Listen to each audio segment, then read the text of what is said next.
கடவுளின் அருள் கருணையினால் இந்த புயலை அருள்மிகு வழிகாட்டும் மாரியப்பாறை கருப்பசாமி திருக்கோயிலுக்கு வருகை தந்திருக்கிற எல்லா பக்தர்களுக்கும் நமது கோவிலில் நடக்கிற ஒவ்வொரு அருள் நிறைந்த காட்சிகளை எல்லாம் யூடியூப் சேனல் மூலமாக உலகமெங்கும் பார்த்து தன் உள்ளத்துள்ளே பிரார்த்தனை செய்து கொண்டிருக்கிற எல்லா பக்தர்களுக்கும் உங்கள் அனைவருடைய எண்ணங்களும் நிறைவேறி இந்த பூவர்கள் என்னாலும் நீங்கள் ஆனந்தமாக வாழ வேண்டும் என்று சொல்லி உங்களுக்காக பிரார்த்தனை செய்து கொள்கிறேன். நாம் இந்த குறி சொல்கிறது, சாமி அருள்வாக்கு சொல்வது, இது எல்லாமே ஒரு சில மக்கள் ஆராய்ச்சி செய்து கொண்டிருக்கிறார்கள். விஞ்ஞான ரூபமாக ஆராய்ச்சி செய்து கொண்டவர்களும் உண்டு. மெய்ஞானத்தை சரியா தவறென்று உணர்ந்து கொண்டு அவர்களுடைய வழிகளிலே ஆராய்ந்து செய்பவர்களும் உண்டு. ஒரு உண்மையான பக்தன் ஒரு குருவுக்கு இவ்வளோ பெரிய சக்தி எப்படி கிடைத்தது, இது நமக்கு கிடைக்குமா என்று தனக்குள்ளே ஆராய்ந்து பார்த்த நல்ல பக்தர்களும் உண்டு. இதெல்லாம் இந்த உலகத்தில் இருக்கிறது தான். விஞ்ஞானிகள் நம்மளுக்கு நடைமுறையில் நமக்கு நிறைய விஷயங்களை நேருக்கு நேர் காட்டி சாட்சி பூர்வமாக நிரூபித்து விஞ்ஞானத்தை நமக்கு மெய்வித்தார்கள். மெய்ஞானிகள் நம்முடைய உள்ளத்துக்கு உள்ளே இருக்கிற விஷயங்களை அனுபவபூர்வமாக நம்மளை அனுபவிக்க வைத்து சாட்சியை உருவாக்கி மெய்ஞானம் என்பது உண்மை என்று உணர்த்தினார்கள். ஆனால் எப்பொழுதுமே விஞ்ஞானத்துக்கும் மெய்ஞானத்துக்கும் ஒரு போட்டி மனித ரீதியாக நடந்துக்கிட்டு இருக்கும். ஆனால் அந்த ரெண்டு சக்தியும் வீழ்ந்ததே இல்லை, இந்த உலகத்தில் வாழ்ந்து கொண்டே தான் இருக்கும். அதில் எந்த ஒரு ஐயப்பாடும் இல்லை. இந்த பூலோகத்தில் சடைமுடி தரித்து மரத்தடியிலே உட்கார்ந்து பிச்சைக்காரனை போல காட்சியளித்து கொண்டிருந்த ஒவ்வொரு ரிஷிகளும் ஆகாயத்தில் இருக்கக்கூடிய கிரகங்களையும் விண்மீன்களையும் ஆராய்ந்து பார்த்து, இந்தந்த கிரகம் இந்த வடிவத்தில் இருக்குது, இந்த சந்திரனுக்கு இப்படி ஒரு கிரகம் மூழ்கிற பொழுது அதுக்கு பேர் கிரகணம் என்றும், இப்படி ஒவ்வொரு நிகழ்வுகளையும் நமது உலகத்தில் வானூர்கள் இருக்கக்கூடிய கிரகங்களை பூமியில் இருந்து கொண்டு ஞானத்தால் பார்த்து எழுதியதை இன்று விஞ்ஞானத்தில் நுண்ணோக்கி கருவிகள் மூலமாகவும் வான ஊர்தியினுடைய மூலமாகவும் பார்த்து நமக்கு காட்டி கொண்டு இருக்கிறார்கள். ஆனால் வான ஊர்தி கண்டுபிடிப்பதற்கு முன்பும் நுண்ணோக்கி வருவதற்கு முன்பும் மரத்தடியில் பிச்சைக்காரனைப் போல உட்கார்ந்து கொண்டே வானவீதியிலே என்ன நடக்கு என்று பார்த்தவர் யாரென்றால் நமது மகா முனிவர்களும் சித்தர்களும் யோகியர்களும் தான். ஆனால் அவர்கள் பார்த்து சொன்னதை எந்த விஞ்ஞானி எனக்கு பொய் என்று சொல்லவில்லை. ஆகையினால் தான் சொல்லுகிறேன், விஞ்ஞானமும் மெய்ஞானமும் வளர்ந்து கொண்டு இருக்கிறது, வாழ்ந்து கொண்டு தான் இருக்கிறது. இந்த பூவேரில் அது ஒரு பொழுதும் அழிவதில்லை. மெய்ஞானத்தால் கண்டறிந்த ஒவ்வொரு பேர் ஆற்றலையும் ஒவ்வொரு ஆதாரங்களையும் விஞ்ஞானம் நமக்கு நிரூபித்து கொண்டு இருக்கின்றன. இதுதான் உண்மை. அதனால் விஞ்ஞானத்துக்கு உள்ளேயும் உண்மைகள் உண்டு, மெய்ஞானத்துக்குள் உண்டு. ஆனால் விஞ்ஞானத்தை பெரிதாக கருதி மெய்ஞானத்தை சரியாக உணராத சில நண்பர்கள் கடவுள் என்ற ஒரு சக்தி இந்த உலகில் கிடையாது, கடவுள் என்ற ஒரு சக்தி இந்த உலகில் கிடையாது, இருட்டுக்கு பயந்து எதையெல்லாமோ கும்பிட்டு அதை கடவுள் என்று கற்பனை செய்து கொண்ட அறிவாளிகள் அல்ல, அறியாமை உடையவர்கள் தான் அதை கடவுள் என்று சொல்லிக்கொண்டு இருக்கிறார்கள் என்று ஒரு சில நண்பர்கள் நமக்கு சில செய்திகளை உருவாக்கி வைத்திருக்கிறார்கள். ஆனால் இருட்டுக்கு பயந்துதான் என்று சொன்னால் இருட்டை ஒழிப்பதற்கு ஒளியை தவிர விஞ்ஞானி வேறு எதையும் கண்டுபிடித்ததாக அவருக்கு காட்ட முடியுமா? இருளை ஒழிக்க ஒளியை தவிர வேறு ஏதேனும் கருவிகள் உண்டென்று யாராலும் மெய்ப்பிக்க முடியுமா? அந்த ஒளி எந்த விஞ்ஞானியாலும் உருவாக்கப்படவில்லை. அது இந்த உலகில் இருள் எப்படியோ அதுபோல் ஒளியும் உண்மையானது, அதுவும் இயற்கையானது, அதுவும் இயல்பானது. இயற்கையில் நடக்கிற ஒவ்வொரு சுழற்சிகளும் மனிதனுடைய வாழ்க்கையில் ஒரு இயல்பு சார்ந்த ஒரு பேர் ஆற்றலின் மூலமாகத்தான் மனித வாழ்க்கையில் நடந்து கொண்டு இருக்கு என்பதை உணர்ந்தவர்கள் மெய்ஞானி. அப்படி இல்லை என்று சொல்லி கொண்டிருந்தவர் அந்த நண்பர். அப்படி கிடையாது, கடவுளுங்கிற ஒரு சக்தி இல்லை அப்படின்னு ஒருத்தர் சொன்னார். அந்த சக்தியை பற்றி அவர் ஒன்று கிடையாது என்று ஒருவன் சொன்னால் அதை அவன் ஆராய்ந்து பார்த்துருக்கணும். அப்படி இல்லைன்னா அந்த சக்தியின் பக்கம் போயிருக்கணும். அந்த சக்திக்கே உரிய வழிகளை அவன் அனுபவித்து பார்த்துருக்கணும். அப்படி அனுபவித்து பார்த்த பிறகு தான் அப்படி ஒரு ஆற்றல் உண்டுமா கிடையாதா அப்படிங்கிற ஒரு விஷயத்தை இந்த உலகத்துக்கே சொல்லணும். அவர் வழியில் போயிட்டு இந்த வழி தவறானது என்று சொன்னால் அதை நம்மால் ஏற்றுக்கொள்ள முடியாது. கண்டிப்பாக முடியுமா? முடியாது. அதனால் அவர் இந்த மெய்ஞானத்தின் பாதையில் வராமல் இருந்து கொண்டு மெய்ஞானத்தில் கடவுள் இல்லை என்று சொன்னால் அது ஏற்றுக்கொள்ளத்தக்கது அல்ல. ஆனால் ஒரு கேள்வி கேட்பார்கள், உங்களால் கடவுள் இருக்கென்று உங்களுக்கு மெய்ப்பிக்க முடியுமா, நிரூபிக்க முடியுமா என்று ஒருத்தர் கேட்பார். அந்த கேள்விக்கு என்ன பதில் இருக்கிறது அப்படின்றால், மனிதன் கடவுளை நம்பி தான் செய்யக்கூடிய பிரார்த்தனையின் மூலமாக அனுபவிக்கின்ற பலன்தான் இறைவனின் சக்தி என்பதைத்தான் நாம் உணர்த்த முடியும். ஏனென்றால் இறைவன் என்பவன் ஒரு தனிப்பட்ட பொருளாக, தனிப்பட்ட கருப்பொருளாக அவர் எதிர்பார்த்து உனக்கு காட்ட முடியுமா என்று அவர் கேட்கிறார்.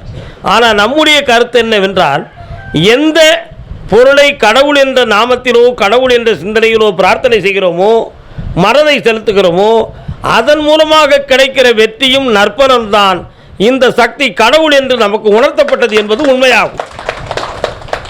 அந்த சக்திகளை தாங்கியவர்கள் மகான்கள், சித்தர்கள், யோகியர்கள், ஞானியர்கள். ஒரே ஒரு விஷயம், அது ரொம்ப அனுபவபூர்வமான ஒரு விஷயம். சென்னையிலிருந்து என்னுடைய பக்தன் ஒருவன், அந்த பக்தனுடைய மனைவிக்கு உடல்நிலை சரியில்லை. அந்த உடல்நிலை சரியில்லாமல் இருக்கிற பொழுது எல்லா மருத்துவர்களையும் போய் ஆராய்ந்து பார்த்தால் அவளுக்கு உடலில் எந்த ஒரு பாதகமும் இல்லை என்று பதில். எல்லா ரிப்போர்ட்டும் இருக்குது, எந்த பாதகமும் இல்லை. ஆனால் அந்த அம்மாவால் என்ன செய்ய முடியலை, எழுந்து நடக்கவில்லை, சாப்பிட முடியவில்லை, பேச முடியவில்லை, படுக்கையிலிருந்து எந்திக்கவே இல்லை. எந்த மருத்துவமும் அவங்களால் உட்கொள்ளவும் முடியலை, மருத்துவத்தால் குணமாகவும் இல்லை. அப்படி என்றால் இதை ஒரு ஒரு ஞானம் மிகுந்த மனோதத்துவ நிபுணர் ஒருத்தர் அதுக்கு பதில் கூறினார். நல்லா புரிந்து கொள்ளணும். அந்த பதில் என்னவென்றால், இந்த ஜென்மம், இந்த அம்மாவுடைய ஆழ் மனதுக்குள்ள ஒரு வகையான தாக்கங்கள், எதிர்மறையான உணர்வுகள் பதிவாகியிருக்கு. ஆகையினால் அந்த பய உணர்வில் அவங்களுடைய உள்ளமும் உடலும் உணர்ச்சியும் தளர்ந்து விட்டன. அவர்கள் நோயாளியாக காட்சியளிக்கிறார்கள். ஆகையினால் இது மனரீதியான ப்ராப்ளம், மனரீதியான பிரச்சனை. இதுக்கு வேறு எந்த மருத்துவமும் சரியாகாது, பிராக்டிக்கலான மருத்துவங்கள் சரியாகாது. ஆகையினால் மருத்துவர்கள் கைவிட்டார்கள் என்று ஒருத்தர் ஒரு பதிலை கூறினார். அப்போ மனோதத்துவ நிபுணர்களை அழைத்தார்கள். மனோதத்துவ நிபுணர்களை அழைத்த உடனேயே அவரை வச்சு பார்க்கிற பொழுது நிறைய அவங்களுடைய கருத்துக்கள், அவங்க ஆழ்மனதில் இருக்கக்கூடிய விஷயங்களை எல்லாம் எடுத்து சொல்லி அவர்களை புரிய வைத்து பார்த்தார்கள். சுமார் ஒரு 3 மாத காலங்கள் அவர்களை மனோதத்துவ நிபுணரால் புரிய வைத்து பார்த்தார்கள். ஆனால் அவங்களுடைய ஆழ்மனதுக்குள்ளே அது புகுந்து போகவில்லை.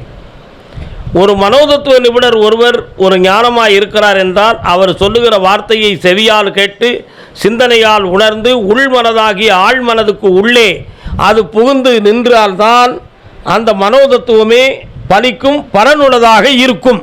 இது மனோதத்துவத்தினுடைய அடிப்படை. ஆனால் மனோதத்துவ நிபுணர்கள் சொல்லக்கூடியதை கூட அவர்களால் செவியில் வாங்க முடியவில்லை. ஆகையினால் அந்த மனோதத்துவ சிகிச்சையும் அந்த அம்மாவுக்கு பலனளிக்கவில்லை. அதற்கு பிறகு அவர் இந்த சன்னிதானத்துக்கு என்னை தேடி வந்தார்.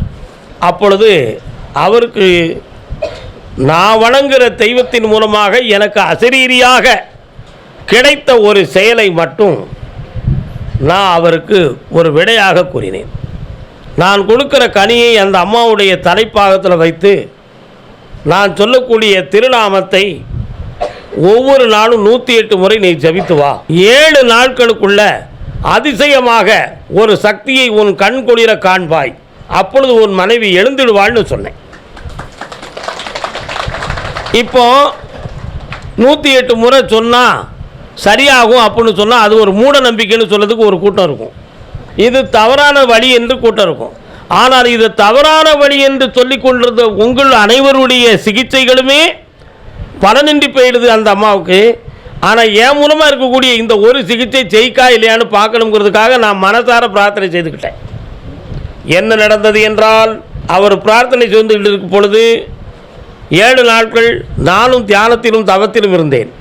அப்பொழுது நடந்த சம்பவம் என்னவென்றால், 7வது நாள் ஒரு நிழல் போல ஒரு உருவம் அந்த வீட்டுக்குள் தோன்றி படுத்திருக்கக்கூடிய அந்த அம்மாவுடைய உடலுக்குள்ளே புகுந்து புதிய உணர்வும் சக்தியும் கிடைத்து இழந்து விட்டாள். அந்த நிழலை அந்த 108 முறை ஜபித்துக் கொண்டிருந்தவன் கண்களால் பார்த்தான். அந்த அம்மா எழுந்து ஒரே வார்த்தை, யாரோ என் உடம்புக்குள் வந்து அமுக்கி போனதை நான் பார்த்தேன் என்று சொன்னாள். இப்பொழுது சர்வ ஆரோக்கியத்தோடும் மன மகிழ்ச்சியோடும் வெளிநாட்டில் குடியிருந்து வருகிறார்கள். இது என்னது?